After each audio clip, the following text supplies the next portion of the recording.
एक क्षण डोळे मिटा आणि अशी कल्पना करा, आज स्वामी तुमच्या घरी आलेत.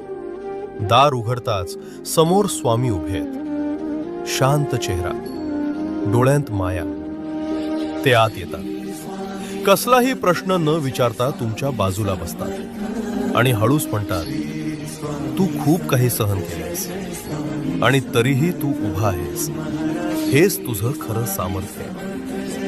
जे तुटलं ते तुला कमकुवत नाही तर शहाणं बनवतं. जे झालं नाही त्यासाठी स्वतःला दोष देऊ नकोस, कारण योग्य वेळ नेहमी योग्य उत्तर घेऊन येते.